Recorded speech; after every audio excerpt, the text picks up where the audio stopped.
Oh god, I'm having hard... Anyway, Kublai Khan here. Welcome back to Bioshock Infinite. I don't want to go to main game. I happen to have some of the DLC. And before we jump into Burial at Sea, however, I wanted to bring something up with Clash in the Clouds. So this is their kind of like, did you have enough fun shooting around and doing stuff in Bioshock Infinite? Well, let's give you a style of play where you go through level after level after level, and it's just straight to the fighting. Now, this is a very interesting game to it, because it's, at first it's, Bioshock Infinite, you gotta love the story. However, they do something super awesome. See this? The Columbian Archaeological Society. There you go. This is a special Bioshock... Oh god, I'm running out of words today. This is his best... Cool stuff from Bioshock Infinite is in there. But we're not going to start with that. We're going to do this like a normal Bioshock episode, where I'm going to go, do a little action, and try to complete one of these guys. Or maybe not try to complete one of these guys, but basically play it around for a little bit, enjoy it. Then we go into there, and we talk about some of this stuff. So we got action and story. That's the idea. Blah, blah, blah, blah, blah, words. God. Anyway, so, and I'll do this for, I don't know, just to enjoy it, because it's so much fun playing these ones, and especially because of these blue ribbon things. Defeat all enemies with a shotgun. And I'm only going after RPG guys. So the first thing I need is a shotgun. Okay. Yoink. Gracias. Jump. So, check out this level. It's different. Oh, gun animation. That's cool. Hello! And I already lost. God damn it. I'm very good at this. But check it out. You can, they give you, like, extra levels and things for doing stuff. It upgrades things. It's a sweet kind of addition to the actual game. I just dodged that because I'm a badass. So, wave complete. There you go. And, it kind of makes the fighting game a little bit more, not skill-based isn't how I would describe it. Actually skill-based, but now it's not about just what does best, it's about doing what you want to do best. So it also adds some cool things. If you haven't beaten through these, it drops new equipment and fusions and things for you to use. So I have like a ton of equipment now. Storm, killing with Devil's Kiss, Shock, Jockey, and Bucky Brown cause the effects to chain to nearby enemies. Rising Blood after each successful kill. Quick reload, blah blah, blee, blue, blue, blue, blue, blue, blue. We got a lot. And they all come out of, and it happens randomly. You can also buy a resurrection. So if you die, you can keep trying to win. You can buy extra stuff, like charge it. You can upgrade your weapons more. You can also use the money to go through the Archaeological Society. So we're just going to keep going. I'm not going to buy anything new yet. I'm not going to buy the reload or whatever like that, because this is for funsies. It allows you to choose any weapon you want. It moves things around, which I think is super cool. Like, it's so much fun to see this stuff. And also, you have all access to everything. Every figure that exists. So this really creates a new experience too, because a lot of the time, you know how you choose a certain figure that you liked in the main game? Well, here, it's kind of like they really encourage you to try tons of new ones. I'm getting shot at, and I don't fully understand from where. Be careful, there's a crow! Alright, that's dead now. Apparently there's a crow above me. Oh, heyo. And then you get to do other fun things, like knocking people off. I love this. This makes me giggle. Goodbye! And on top of it, there was one thing that I really liked about, this is how you do it. One thing that I really, kind of enjoy in general about the Bioshock game, specifically this one, was the fact that, when you, fought certain guys, it would drop very cool equipment. However, in a way, you find yourself, being annoyed. I don't even know what the blue ribbon challenge was. I just shot everybody. Anyway, but you sometimes get annoyed with the process of oh crap, I just knocked this guy off and now I don't get any more lockpicks. This kind of is just screw that, combat, combat, combat. Fight how you want to fight, do it how you want to do it. And I think that's a really good addition because this combat is just so much fun. Such a sneaky little goof. And I'm just saving up the money right now. I don't really have much use for it. How cool is this? You can look out and you see stuff going by. Pick up, you know, I think this is a Fink head knocked down. You got some of the pictures that is stroll around the game. You have the crazy racist Chinese faces and the gong and Elizabeth. Like, it's just there's the Indian. So it's kind of fun. It's like this is a you know, an actual museum in Colombia. And then you hop through the tear, and it kind of fits even story element wise. They're all fire dudes. Oh my god, they can jump. I had no idea they could jump so well. Well, we're gonna go over there now. Fire there. No we're not. We're gonna fall and nearly kill ourselves. That's what we're gonna do instead. Jesus. I basically wanted to do this. Oh, there you go. Stand over here. Boop. I just want to kill all of them by knocking them off. I didn't know I could buy a resurrection mid-game. Boop. Boop.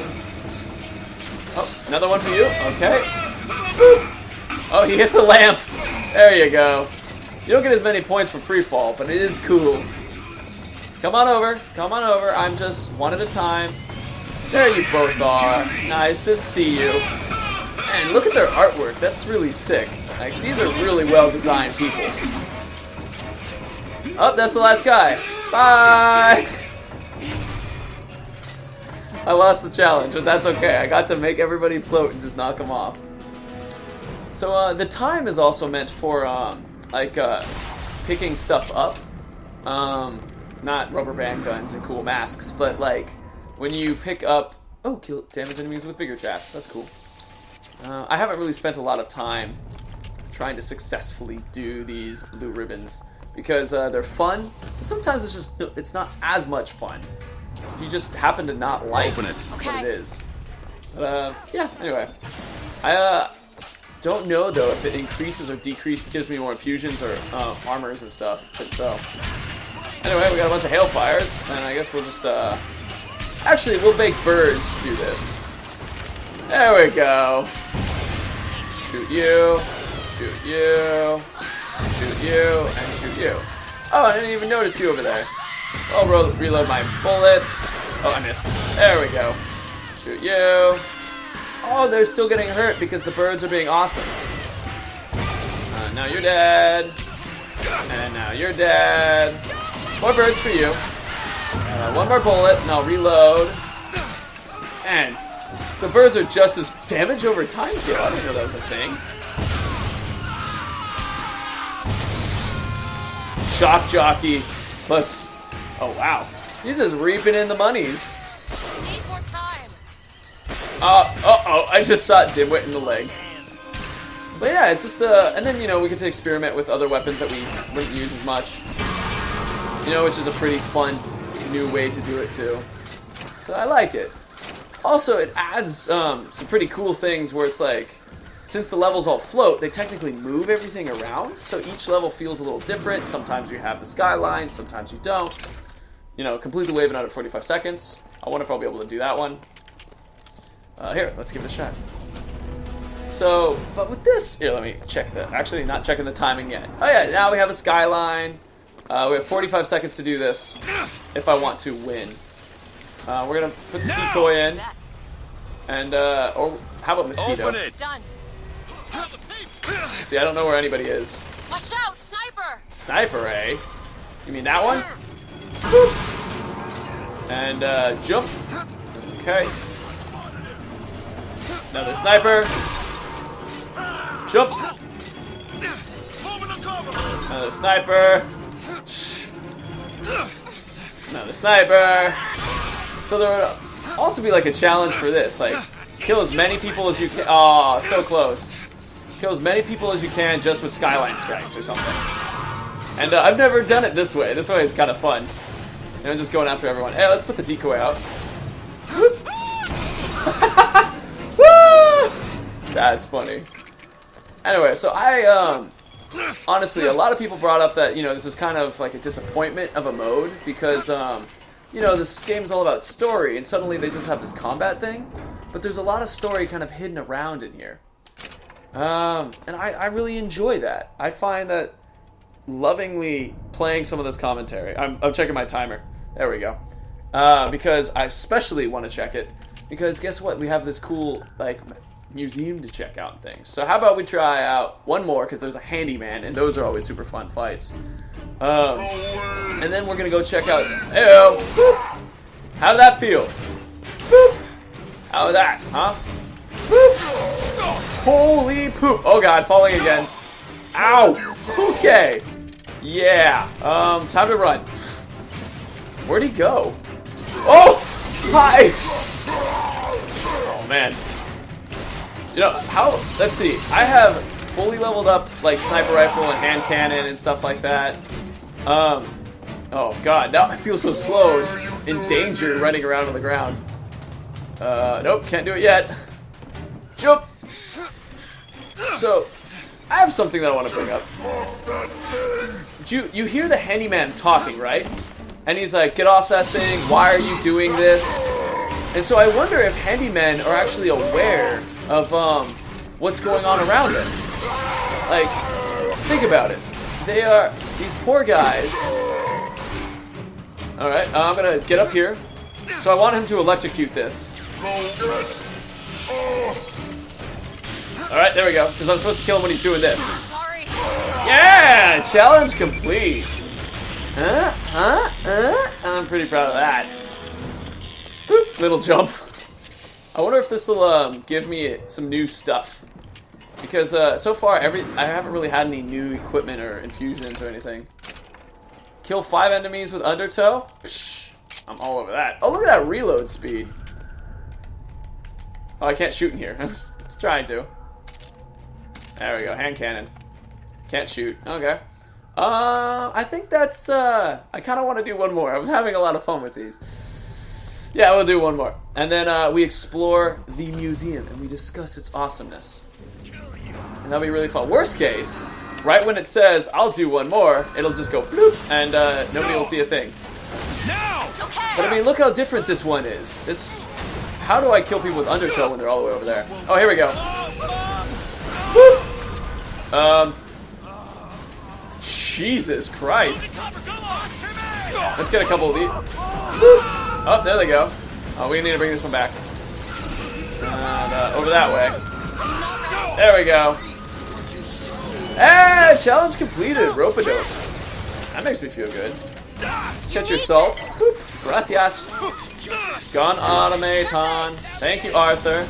Oh, fuck, rocket. There. So, it's just kind of super fun when we have all this stuff happening in such a different way. I mean, like, I don't remember Bioshock Infinite really spending a lot of, like a level like this. But this is such a fun designed level. It's so interesting with how it's like just designed and focused around using undertow to knock people off of things. And that's so cool. So, anyway, like I said, a lot of, some of this stuff is considered not as good, and it really, especially I remember reading about it when it first came out, and I was like, I don't know if I think it would be fun to just have more fighting. But, man, is this fighting interesting. Anyway, so there we go. You got a little bit of an yeah, I'm cool. Total score. Nice. So, you get a little bit of a taste of what Clash of the Clouds is. But now we're going to check out. I know, Blue Ribbon failed. But now we're gonna look around some more. There's the leaderboards. But this is where the sweetness is. This is why I found this super cool, because whenever I play a Bioshock game, I get emotionally attached to a lot of stuff. Listen, the music, the art direction. No, yes. You can watch more, like stuff that you didn't normally get to see. We get to learn more about handyman. You get to, way more background. That's pretty cool. So, we heard about this guy, remember? Where he had stomach cancer? So they're like, let's come up with a way to fix them. There you go. And that's the guy we just, we killed a little bit ago. Now, once invalid, now invincible. So, that's super cool. But it's also, something they didn't include in the main story. We got Zeppelin designs, which is pretty sweet. We have more Zeppelin designs. We have Songbird size. This is something I'll do to end the video. It's pretty fun. Old Elizabeth. More concept art. This is the Elizabeth that they had in mind. Not for, actually, is this the actual one? Hold on. Get a look at her real quick. No, it's not. So, this is the original concept art for Elizabeth. Where, in the, not in the TV, commercial. There we go. You can see she's a little different. She has a little bit more natural hair. A little bit bigger. And this one's a bit straighter. A bit more flat to her head. And, what's really creepy, though, is, like, I'm used to seeing these characters move alive. Like, look at her go. She's just little tidbits, breathing, touching her hands and things. But then they just stay in place. And it's just creepy. There's us. Look at him. Look at that beautiful mug. Sexy. More concept art. So, now that we know who this guy is, can you see any similarity? Like, the beard just makes him look so damn different. But you can kind of see the structure of the face. Looks a little similar. Specifically, for me, cheekbones. That's kind of where I get it. Height is the same. I think. No, height is not. Maybe the same, I don't know. There's Cornelius Slate. There's Daisy Fitzroy, which is fascinating. Oh, here's something that someone pointed out I thought was pretty interesting. So, if I was to give me a shot in the chest, nothing happens. But Songbird actually bleeds. Oh man, look at the size of Songbird. The designs on this guy. So this is clearly a big daddy in this universe, right? Like, his eyes would turn green when happy, red when angry. Like, the handyman kind of thing is clearly a sign of how they built this guy. However, he's so huge, they must have had, like, genetic somethings to change him. Here's one of the other designs of a handyman. The tubes coming out and that mustache. Pretty cool. Here's him with the the actual one, hiding the one we fought. And now this is something that I wanted to show. When you play this game, you can unlock Robert Lutece and Rosalind. But then it opens up a tear to their apartment. Now this is what makes it so exciting. Last time we were here, we learned a shit ton about the game. Well, they have the same stuff here. They have a ton of audio logs that I'm looking for and I can't seem to locate anywhere. It seems like we're just going to have to listen to them as we go through. But they have a ton of audio logs in here that you get to pick up and play with. So, let's see if the game... Yep, there we go. So we're going to start with this one. That ghastly Fink fellow has been busy of late. He has sent his minions out to prowl the city, on the lookout for tears wherever they might appear. They are armed with camera and voxophone. One could only presume he is no longer content to steal patents from his own reality. No surprise, then, his scientific breakthroughs. I imagine I could also appropriate parlor tricks like incinerating trees with the snap of my fingers. But the universe offers more delicious fish to fry. Incinerate. Snapping fingers. Get what game that we just played that has that?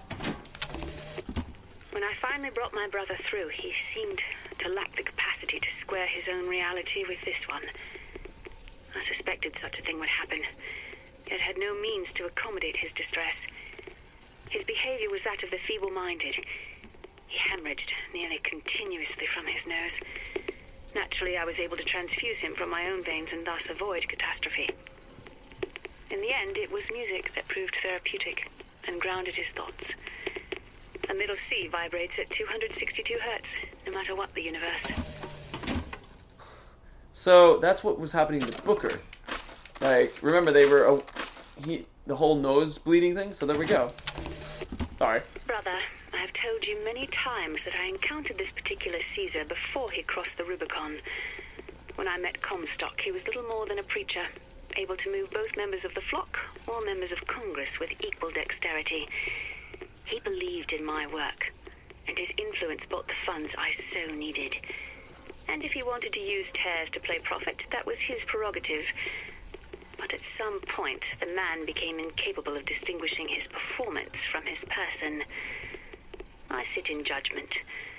But then again, it was I who built the stage.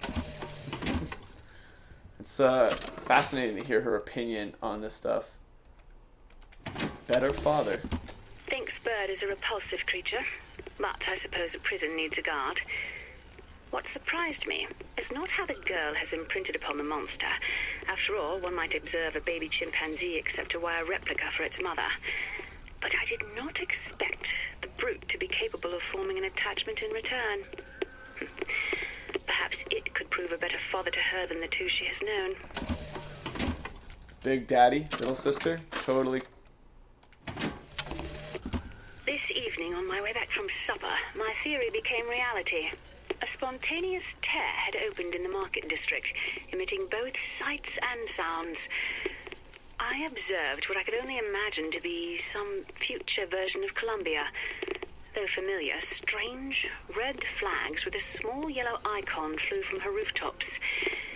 Although we can lock up the girl, it appears her powers will not be imprisoned so easily. So, there you go. A little bit of understanding of Rosalind. Only one obstacle. So, there was something that I thought was interesting about the end of Bioshock Infinite during that finale. So I was able to use the bathysphere, which only Andrew Ryan can use. And so I must, like, in the way that Jack and Fontaine and Atlas and everything's, you know, combined in all those mysteries, just in case someone is watching this one and hasn't seen all that, recommend you watch it. Superb. It really connects to this game.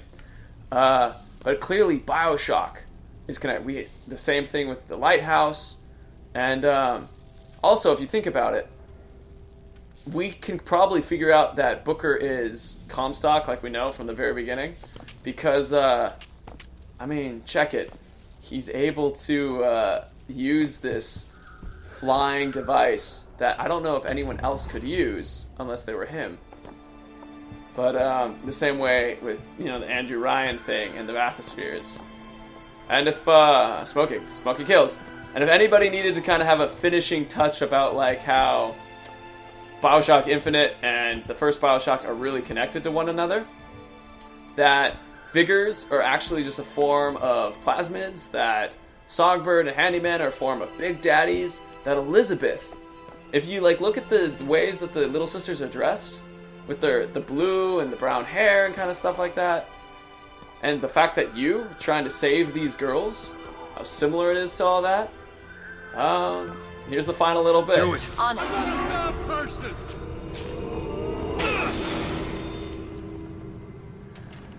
There you have it.